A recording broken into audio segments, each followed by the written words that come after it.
please contact me. So today is very exciting. I have seen some old faces and many new faces joining today too. So it's really rewarding for me. And at the beginning, a big thank you to our sponsor, first Alberta University, to make this event possible, to offer this fantastic venue, and also McNally Recruitment. You can see there are some business card near the pizza. So they are offering like jobs. He's a recruiter. He help company to find cloud computing engineers, software engineers, and lots of IT jobs all across Scotland, and also some remote job all across the UK. So if you would like to contact him, please do, because he's very helpful. Just if you couldn't find a business card, let me know. And finally, thanks for the AWS community, which introduced tonight's first speaker, Matheus. Here we go. She asked me how to pronounce this properly earlier, and I said, it doesn't matter, just say whatever. Yeah? Let's see. Guimaraes. That's great. Yeah, that's fine. So last time I said Matheus because I fly to London to attend the London Summit of AWS.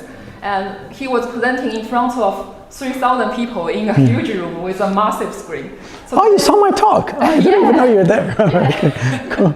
So today I'm lucky enough to invite him here to talk to a room with 30 people. So you can ask him direct questions. So this is a unique chance. I hope everybody would enjoy it. And so I will also live stream tonight's both talks. So I will let you start. Thank you. So hello everyone, really happy to be here. I'm a developer advocate for AWS, and I've been focused on the UK and Ireland for a while now, for like 2 years. Now I'm more like global DA, so I'm not actually just focused on the UKI, but in all these years that I was just focused on UKI, Scotland was on my map. I have to go to Scotland more often because I kept going all around the UK and Ireland, and Scotland. I had only been to Edinburgh a few times, and I never been to Dundee. So I'm so happy to actually be here and meet you guys and meet the community. So what I'm going to be doing today is talking about generative AI. Have you heard of generative AI? Anybody? No? Yes, everybody's heard about generative AI and everybody's talking about it. However, the good news is that no matter how senior you may be or how junior you may be, generative AI is new to most people. And it keeps evolving very fast. So there's a lot to discover and a lot to explore. But yeah, you may have heard a thing or two about foundation models already, maybe about some other things. But I do think that generative AI is one of those things that made into the mainstream so quickly that people are still kind of fuzzy on those details. So what I want to do today is go through the concepts and terminologies and pretty much the building blocks of generative AI. See what I did there? And then we're going to a very quick demo just so that I can show you Gen AI in action. But buckle up in your DeLoreans, because our journey starts all the way back in the 1940s with what was probably one of the earliest, if not the earliest, talk on artificial intelligence and machine learning by this man, which is not this button, it's this button. Anybody knows who this man is? Alan Turing, exactly, Mr. Alan Turing. And between the distractions of World War II, Alan Turing was thinking about artificial intelligence and machine learning. So he theorized and he illustrated all his ideas to his colleagues at Bletchley Park, around Milton Keynes in England. And then he put all these ideas together into a talk in 1947, where he stated that what we wanted was a machine that could learn from experience. And the way to achieve that was to create a mechanism where machines could alter their own instructions without human intervention. He then matured those ideas and published this outstanding paper in 1950 in Mind. And in that paper is where he proposed the imitation game, which became more famously known as the Turing test. This is a test that you can use to test if a machine is truly intelligent or not. And there's a video game actually about this, which is really cool, that explores all these concepts. And in that paper, he actually foresaw many of the advancements that we had and all the trends that we had in AI over all those decades that still apply today. So it's pretty incredible. And it's not that big of a paper, so I encourage you to look it up. Incredible, clever man. Then based on his work is that he inspired Christopher Strachey in 1951 to create the very first AI program ever written in England, University of Manchester. And that was a bot that could play checkers. It started small, but by 1952, it could play a full game of checkers. And then that was followed not too far off in November that year by the second AI program ever written, this time by Dietrich Prinz, also at the University of Manchester in England. And this one could play chess. Now this one couldn't play a full game of chess, it could only react to certain movements, but it's still super impressive for the time. Then we fast forward all the way to the 80s, and of course AI kept advancing over those decades already, but in 1981, something game-changing happened to the world. Computers made its way into our offices and our homes, right? And with that came a huge hunger for storing and reading information, which then kept growing exponentially over the decades, resulting in an unthinkable amount of data. So the IBM PC, the very first personal computer released in 1981, had 64 kilobytes of memory and no internal storage. So it depended on floppy disks for it to store anything permanently. And the floppy disks only supported 320 kilobytes of data. So we went from kilobytes to megabytes to gigabytes to terabytes. And many companies have been on the petabytes for a long time. Some are already on the exabyte. So what's going to happen when we hit the zettabytes? Well, you don't have to imagine, because you don't have just one zettabyte. How about 120 zettabytes? That is the amount of data that we are expected to generate this year alone. And the point I'm trying to make is that this is a lot of data for our tiny little human fragile brains to cope with. So it's inevitable that eventually we will need some help, right, to be able to break outside of our human limitations. But of course, industry leaders and visionaries like AWS have been looking at this problem for a very long time and have been making advancements in AI. But the thing is, these things are not new. Chatbots, translation systems, even image generators, these are not new things. The only difference is in the way we build them, and also in a parallel to what happened to computers, the fact that now AI is in everyone's homes and everyone's offices as well. But traditional ML was a bit different. So with traditional ML, you will have, for example, a chatbot. Yeah, you could have that, but you have to get a team of data scientists and then build a model specifically for that. And then optimize for the kind of chats that you wanted to have, right?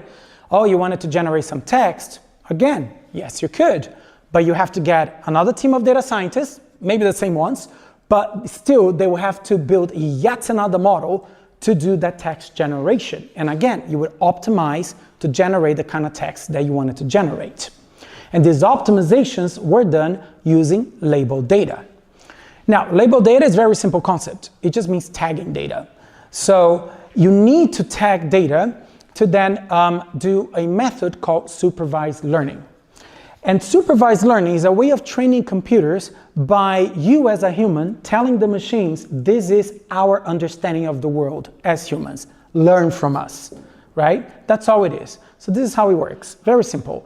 You will have two pictures of two dogs, say, and then you label them as animal and dog. And then you give it to the computer. Now the computer is going to look at that and say, okay, you're saying this is a dog, let me figure out what that means. So it's going to extract a bunch of patterns from it, and then next time we give a picture of a dog, it will know, this is also a dog, because it ticks that and that and that and that box, right? Now the opposite of supervised learning is, can anybody guess? Unsupervised learning, yes. So the thing with unsupervised learning is that you don't label your data at all. So you just get your unlabeled data and you give it to the computer. You don't put animal or dog in these pictures, you just give it to the computer and let it work out by itself, the patterns, the similarities, everything there is to this. And then make its own conclusion about what these things are. Now, of course, this is much harder for the machine, right? Because it needs to determine what is equal, what is just similar, what is different, what's an outlier, even though it's the same thing. And it needs to do that without any clues from us, right? So this is why you may have heard from peers, or maybe your boss, or maybe a data scientist consultant that when you train models, especially if you're using unsupervised learning, you need lots and lots and lots and lots of data. Because the computer has to pick out all possibilities, all variations, all nuances of every single detail, so you can extract those patterns and be able to make decisions by itself. And as we learned, now data is not a problem, right? We had this exponential growth of data, so we have data coming out of our ears for the past decades. That's not a problem. The problem is how? How do we enable machines to process all this data so they can do their own thing? And this is where deep learning architecture came in. So deep learning architecture is called deep because it has many different layers that it puts the input through, and each one of these layers is looking for a different pattern. And then at the end, once it's gone through all that deep stuff, it will put all these pieces together, these evidences, and then make a conclusion about it. So you can imagine, it's kind of like when you're walking around and you, say, come across a familiar smell, and then you start like just drilling through your brain, trying to pinpoint what is that memory that is trying to remind you of. That's how deep learning architecture works. And just like anything else, deep learning architecture was evolving over the decades.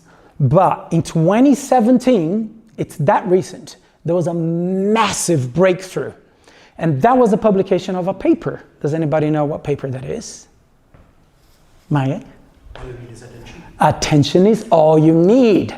And attention is all you need is a super important thing that happened to us, because based on this paper, 8 incredibly clever people came up with what is called transform architecture. And transform architecture is super cool and super geeky, which in my book is one of the same thing anyway. But it is quite complex, and it takes many visits through the material until you can actually fully grasp the material, right?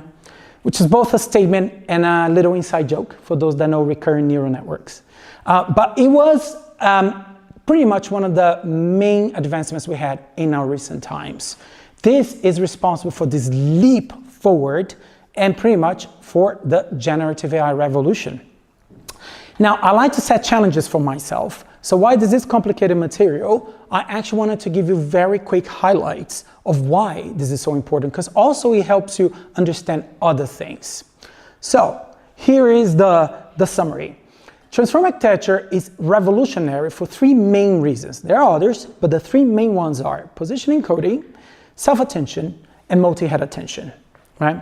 And to understand these things, what we can do is look at the guts of a foundation model. So let's open it up and see what's happening inside. This is the inside of a foundation model.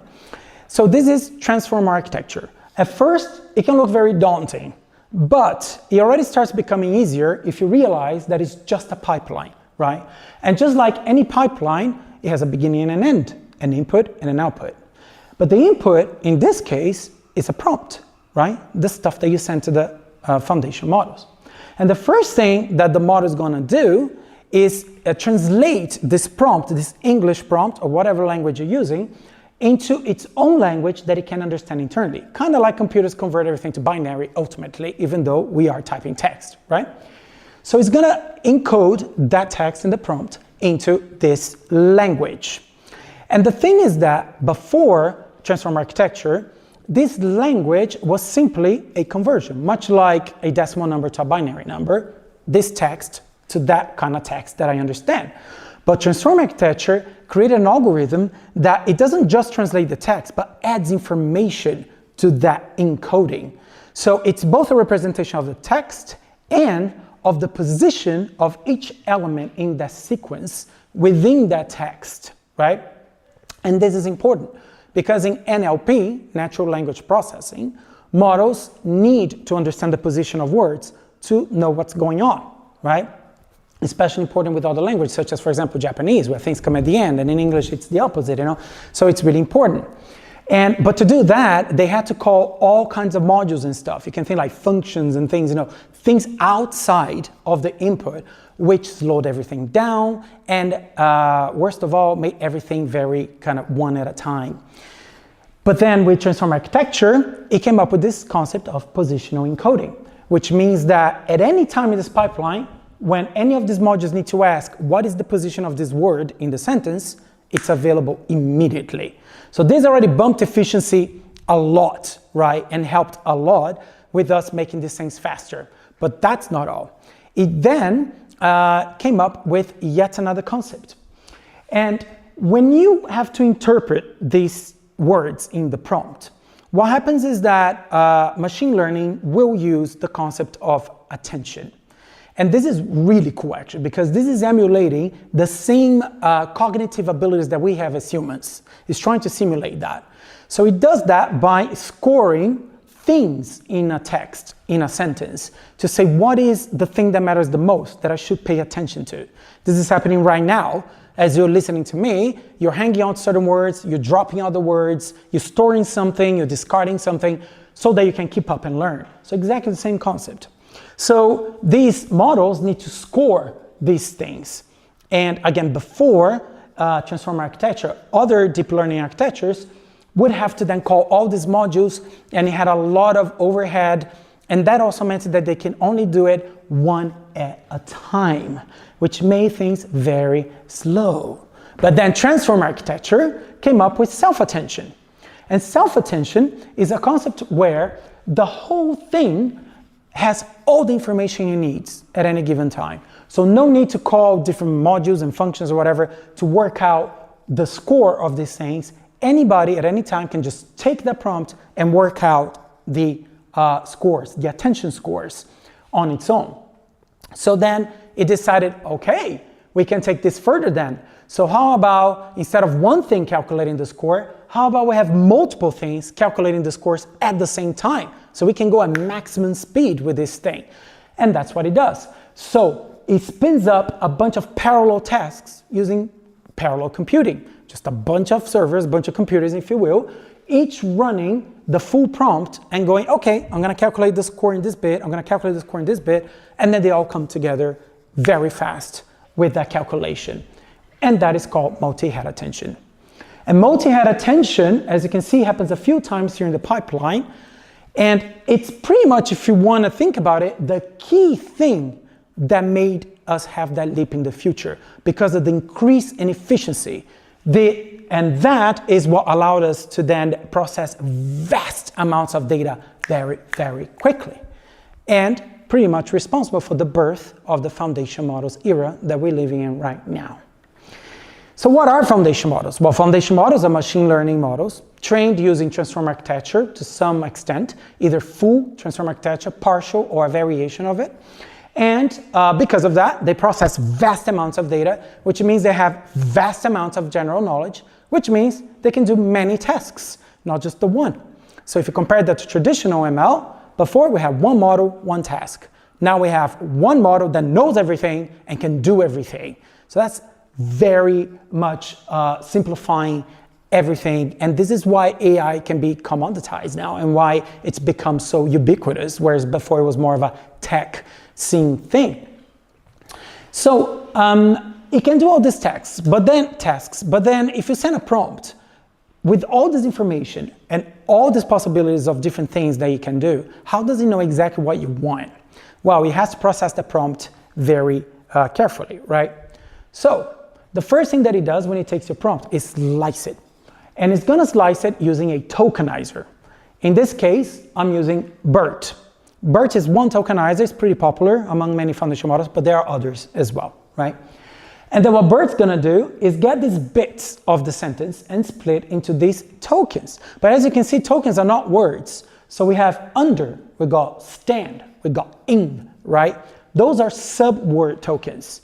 And they're important for the model because the model needs to reason things that it hasn't encountered during its training, or understand grammar, or flexion, or singular and plural, and things like this, right?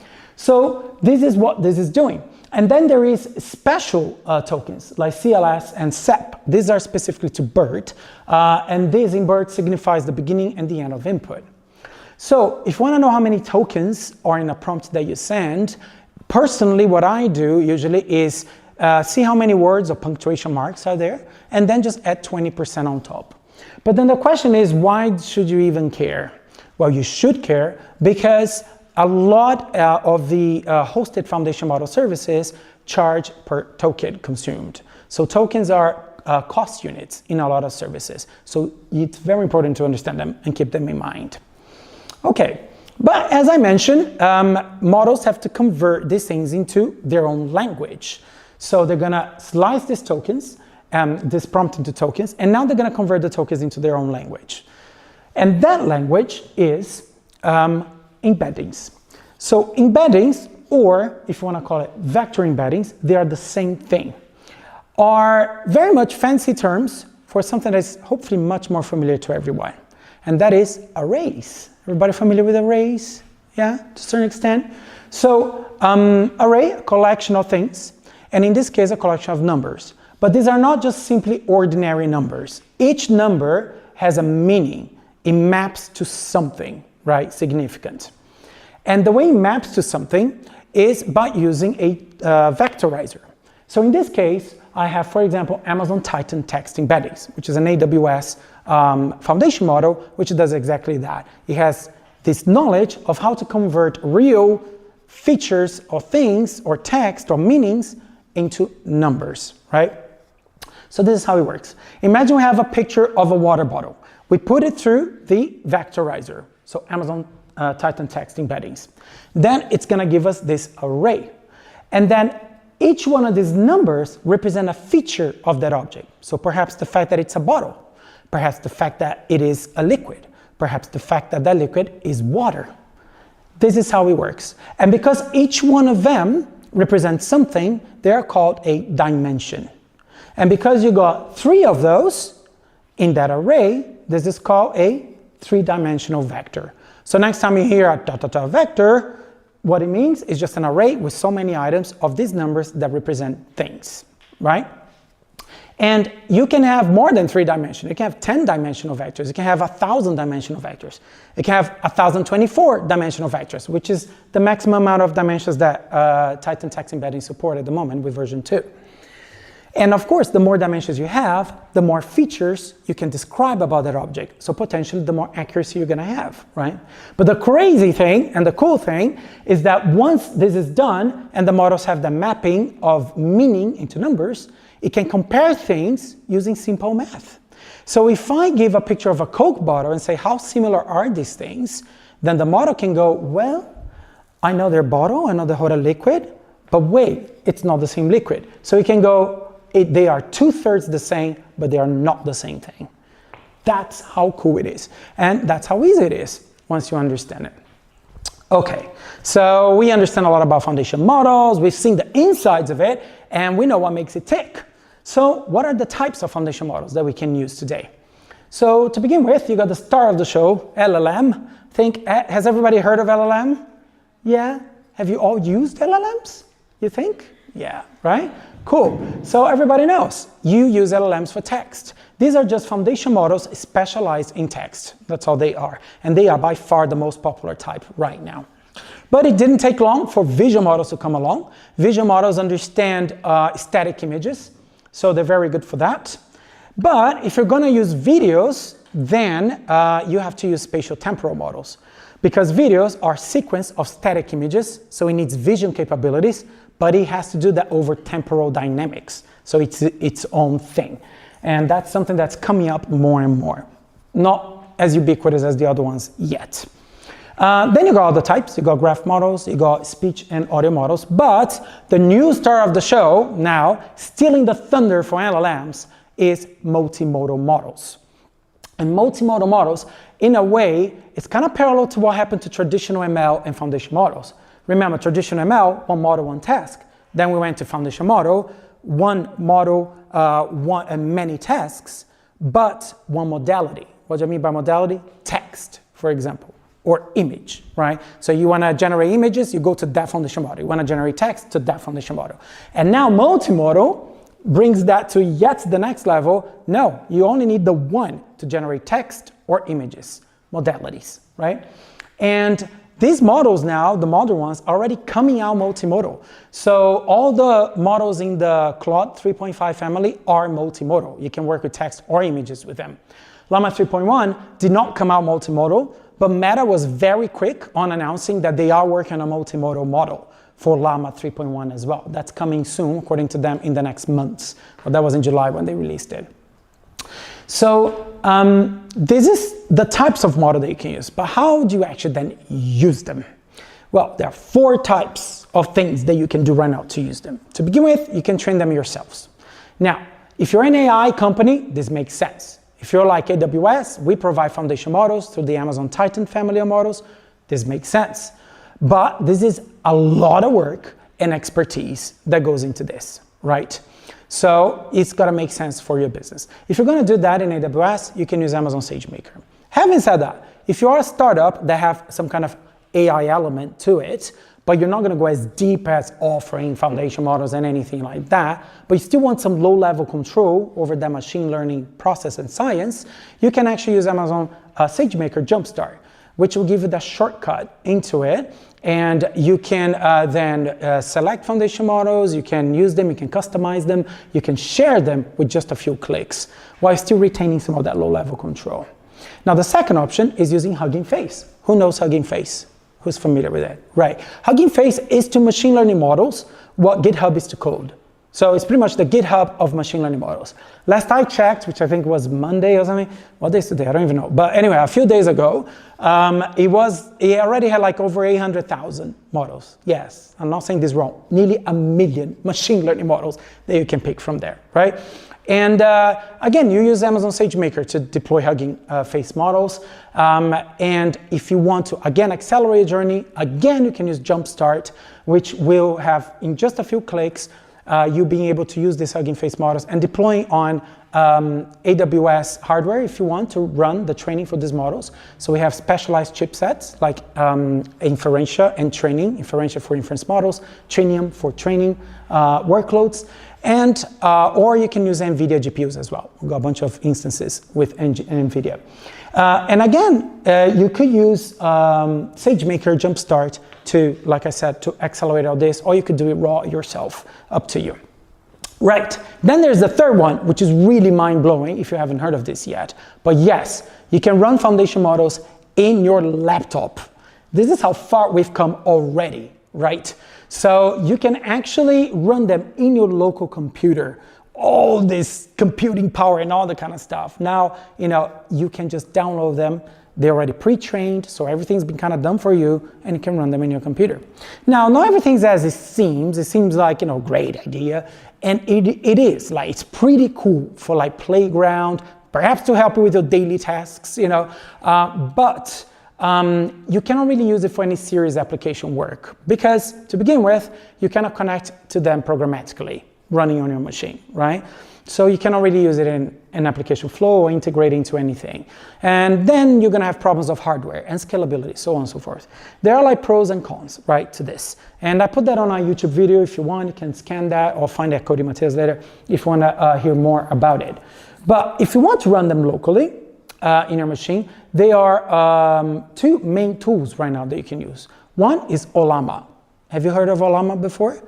It's incredible. It really is. Like, promise you, even if you've never heard of Ollama, go look it up. In 5 minutes, you'll be running an LLM in your computer. It makes it so stupidly easy. You wouldn't believe it's cutting edge tech, right? So Ollama is pretty cool.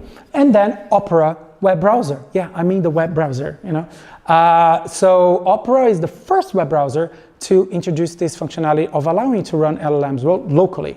It comes with this Aria AI, and it has a little interface for it on the web browser, but you can replace Aria, so the heart of that, with any LLM that you can download through that interface, and then you interact with the model through the Opera web browser. Pretty cool stuff. But again, not really for serious stuff. If you want to use it for serious stuff, and if you are a developer, this is what you want to do. You want to use it serverlessly, which is always hard to say.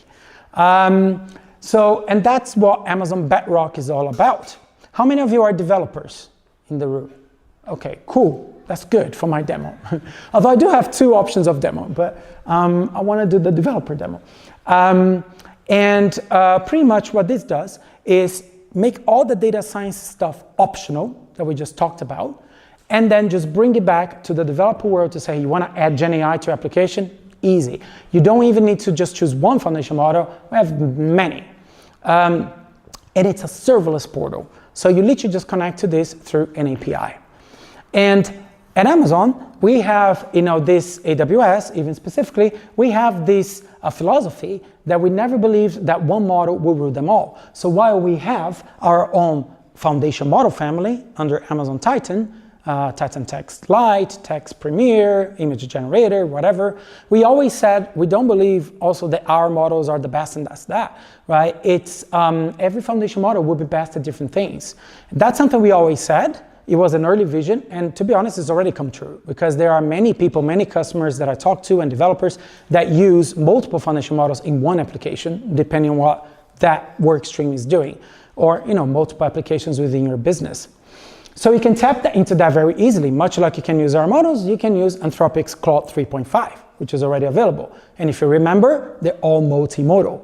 You can also use Llama. Yes, Llama 3.1, all the flavors available already, serverlessly through Bedrock, the 405B, 70B, 8B, all of them. And the old ones, like Llama 2 as well. And this is really cool. But the one challenge that people run into when you start dealing with all these different foundation models is that they all speak different languages. Kind of like programming languages a little bit. If you're going to interact with them raw, which is what you do when you are programmatically talking to them, not through some UI where you got a chatbot, you have to speak their language. And you can see that Claude 3.5 language is very different from Llama, the way you send those prompts. So that can be a pain because your code is not very portable. And if you're experimenting, that means you're doing POCs, and then that means you have to keep learning different things and changing that code, and then also you have to optimize your code equally to be able to compare apples with apples, and all that kind of stuff. But more on the day-to-day, of course, that just means a lot of more code to maintain and figure out, and then keep up with as these things keep releasing new versions. So if you use Bedrock, there's an added benefit. And that benefit is the fact that Bedrock gives you the Converse API. And the Converse API is an abstraction between your code and the native language of these LLMs. So you don't have to keep up with their language or even know what they're doing. You just learn the request and response patterns of the Converse API, and you just use that. And as other models are added to the Converse API, you can just use them seamlessly. So it becomes almost like, for those that know, like inversion of control container. You just kind of like your dependency, it's all sorted out. Converse API will sort that out. All you need to do is change the model and you're good, and it will work. So this is why whenever developers come to me and say, okay, I want to add generative AI to my applications, how do I get started? My answer is always Bedrock, because this is the sweet spot, right?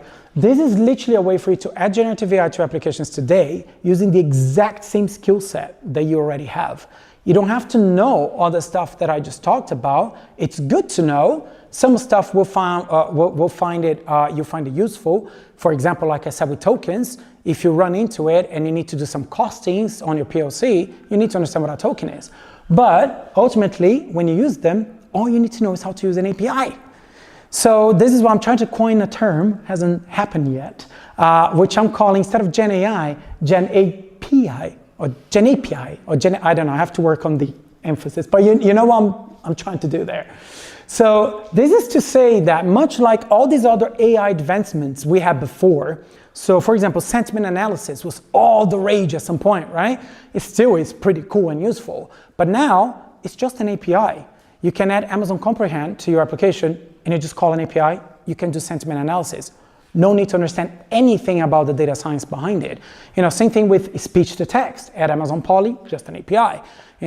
Text recognition, transcribe, just an API. And now Gen AI, just add Amazon Bedrock, and Gen AI becomes just an API. Just run the request and the response payloads. Choose an AWS SDK for the language that you want to program in. Then set up Bedrock, and then use the Converse API, and off you go. And guess what? That's what I want to show you. So, before I show you the demo, enough talky, more doey, before you all doozy. Is there any questions they would like to ask right now? While I switch over to my Visual Studio Code. No? God, was I that clear? I don't know what this is, so I'm guessing I have to... Oh, do you have to change something, Martin, for me to show my Visual Studio Code? Don't worry. I just dragged into this low-res monitor. Okay. There you go. I think that's enough, right, to see it. Okay, which one of you know Python or is comfortable with Python? Yes. But the thing is, it doesn't matter if you're comfortable with Python or not, because the beauty of Python is that it's very beginner friendly. It's very friendly to anybody who has never seen it before, because it's so English-like and so easy. And I actually kept my refactoring to not only a minimum, to nothing. I just did like straight up, script style procedural, code, so we can follow this easy. Now, I'm not sure about internet connections, with demos and stuff, so I can try to run it and then we'll see what happens. But first of all, also I want to ask, how many of you are comfortable with AWS? Would you consider? Okay, good, okay. So if you're a beginner to AWS, I also just want to add a few other things so you understand what's going on. So this demo is to show you, one, how do we connect with Bedrock from code, using Llama first, and talking to it directly, natively, in that native language. Then talking to Claude, which is my step 2, and this is going to become a video, by the way, eventually, when I have time. Then talking to Claude in its native language, and then we're going to use the Converse API, just to be able to compare and see the difference there.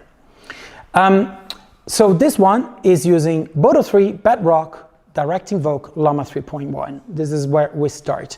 And Boto 3 is just the name for the AWS SDK for Python. Don't ask me why it's called Boto 3.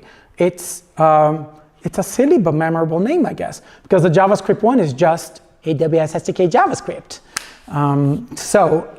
Who's a JavaScript developer? Oh, I can talk bad about it. Oh, no, okay. My favorite JavaScript book that I still keep, like I kind of gave away most of my physical books. I only have like kind of digital books now, but I kept a few of them. And my favorite one is one that is this thin, and the title is JavaScript, The Good Parts. But okay. The first thing that we do in Python, but in many languages anyway, is import libraries. As you know, as a developer these days, it's all about the libraries, right? And Boto 3 is a library like any other. And again, this is just the AWS SDK, right? It's just called Boto 3. So you install the library, and it's going to give you all these AWS functions and objects that you can call. Now we're going to import JSON. And the reason to import JSON is because these models, some of them, require JSON in their input, whereas others don't. So that's the first difference between them sometimes. Now, if you see here, that's zoomed in enough, right?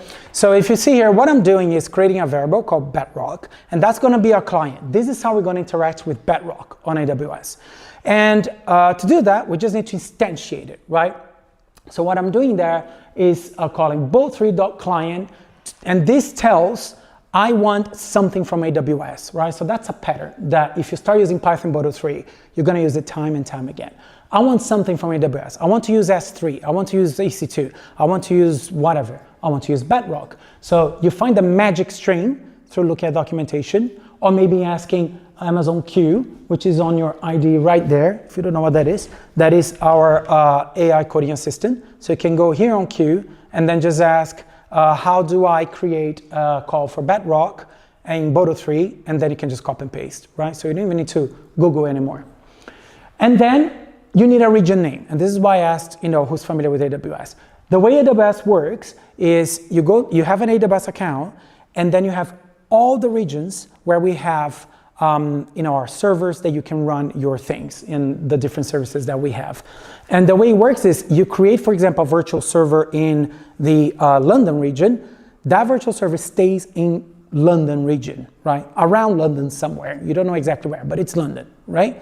And it will never move from there unless you explicitly make it so. And that's deliberate, because there's stuff like GDPR and compliance and all kinds of things.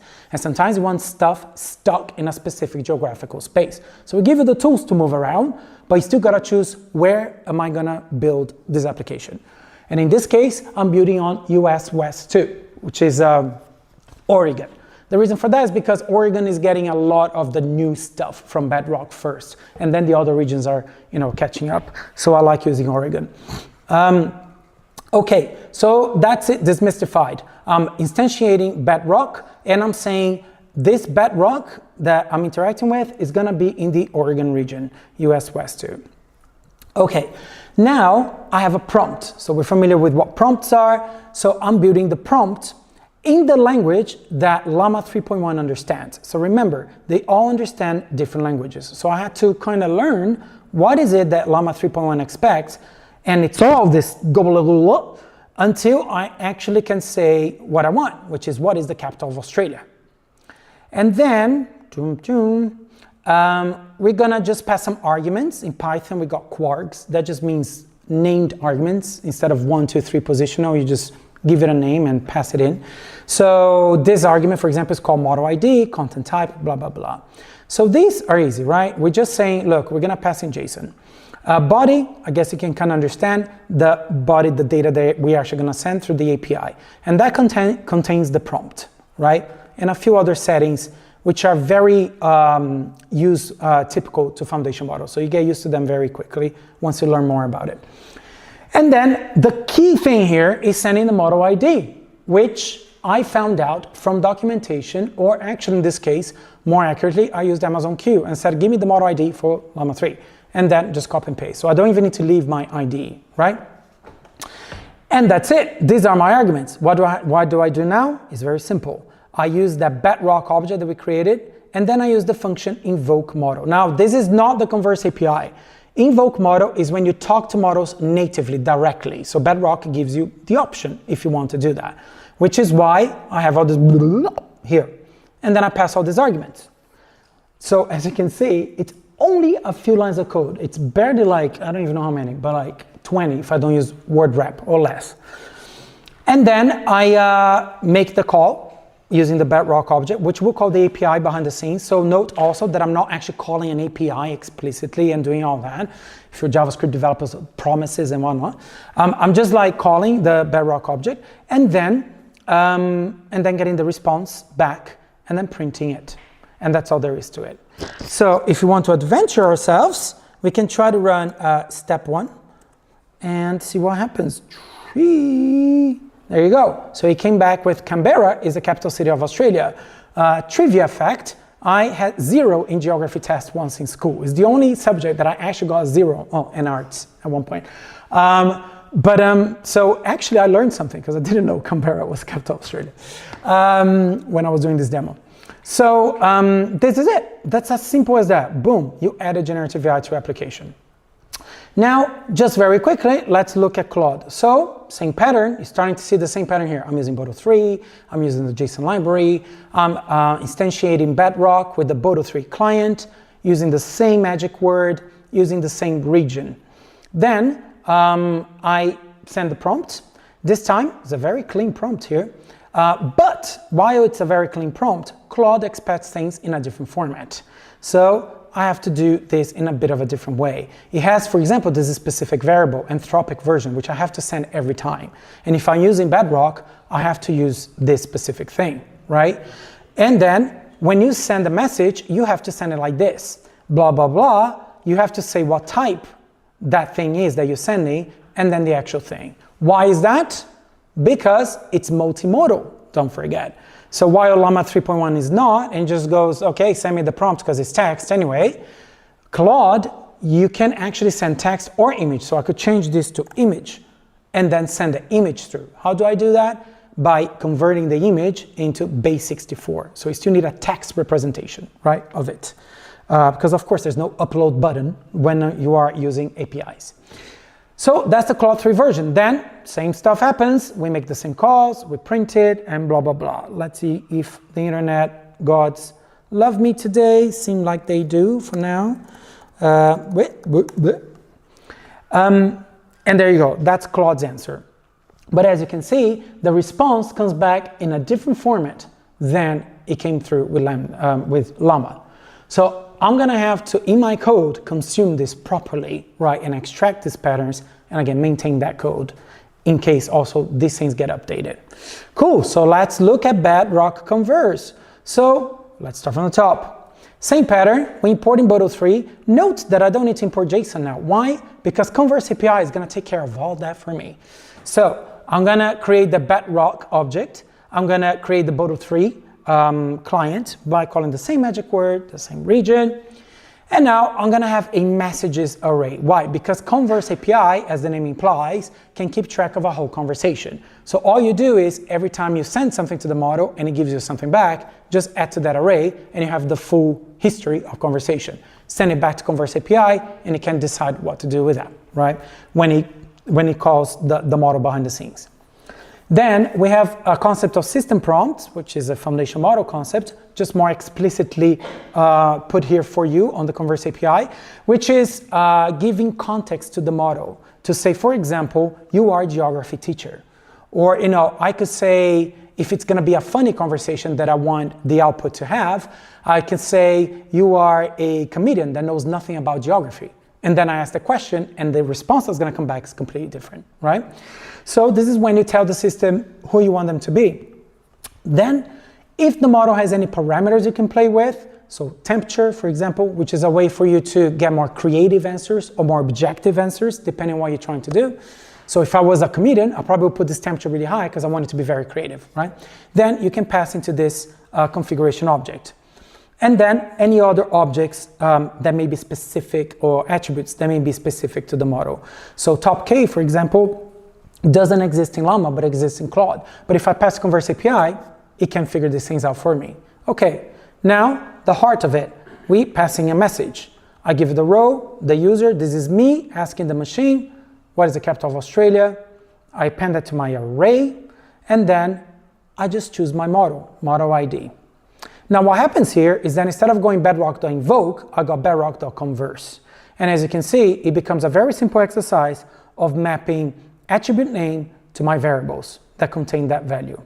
And once, even if you've never seen this code before and you go like, oh, that still looks like a lot, this is all. Once you learn this, that's it. Copy and paste that, and you can use any other model. How? Simply by changing this.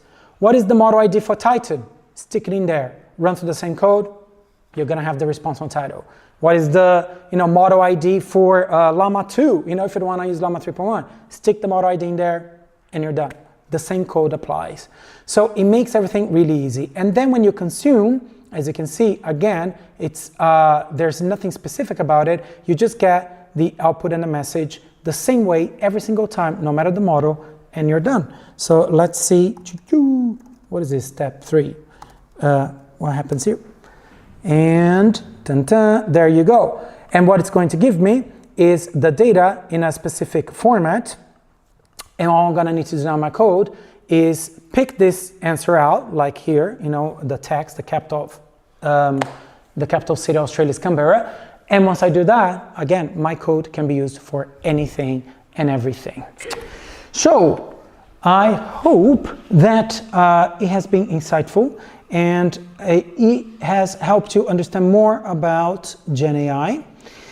And if you have any questions or anything, or you want to know more about it, you can follow me as Coding Matheus Online. I'm trying to get to that final slide, as you can tell.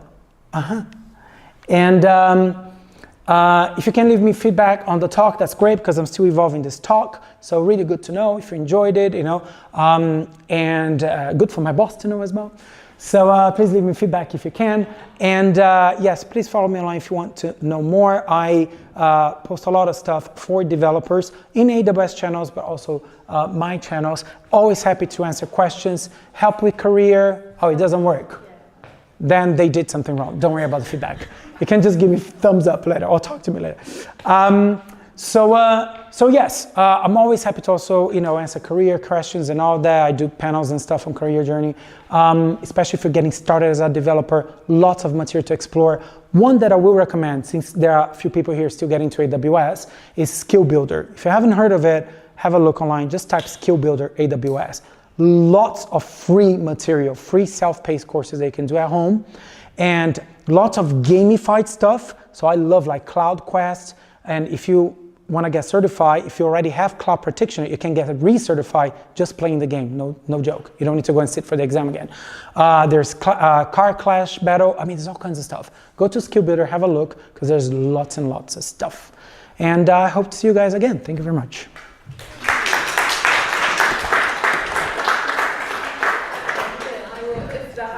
I can like send emails to everyone. Oh, thank you. Yeah, it's fine, but yeah, thank you. And so because we have another talk, we're gonna supposed to start in 5 minutes. So do people have any questions now? I have a question. Yeah. What's the cost comparison between using directly the API from all different models and using Bedrock? Okay. Do you, roughly, obviously, you can't compare apple to apple. You can't, yeah, it literally is like apples to oranges, because if you're using a model directly, you're gonna be under the cost model of that company, right? Of what a Meta charges. Because don't forget, foundation models is one thing. The APIs that you use to interact with them is another. And that's where the cost model comes. So Meta has their own, Anthropic has their own when you use them with them. If you use through Bedrock, there are a few things for you to think about, but the main cost unit is tokens. And when, for example, if you compare to something like ChatGPT doesn't charge per tokens, it charges per subscription model. So, you know, it can be like apples and oranges. But for those that are using tokens as a cost unit, then, you know, Bedrock has a very competitive price that I recommend you check. Also because it gives you this access to all these models as well. It's almost like simplifying cost management as well for you. Yeah? Are you able to stream the response when you're using the Converse API? Yeah. Okay. So you got two different calls. So you got the Converse or stream Converse call, whatever. Yeah, so you can use both. Yeah, for sure. How much more expensive with the Converse? The Converse is not, doesn't add any cost on top of it. It literally is there for you to interact with Bedrock. It's an option for you to interact with Bedrock. Yeah. I assume since it's just structuring the prompts and response, there's no additional latency to using Converse rather than direct API? Well, the answer to that is that there shouldn't be, right? But of course, as a scientist, I would want to see a benchmark to be able to say it doesn't. But also, on the other hand, even if we saw those figures, this varies, right? This can vary a lot. It can vary depending on how much load there is on that specific API server hosting these things and blah, blah. So I suppose it can vary, but the latency, in my experience, very good. Yeah. And Converse API, by the way, just came out not too long ago. It was, if I'm not mistaken, June. So, you know, companies are starting to use it now, so I guess we'll see those benchmarks and optimizations happening. Yeah.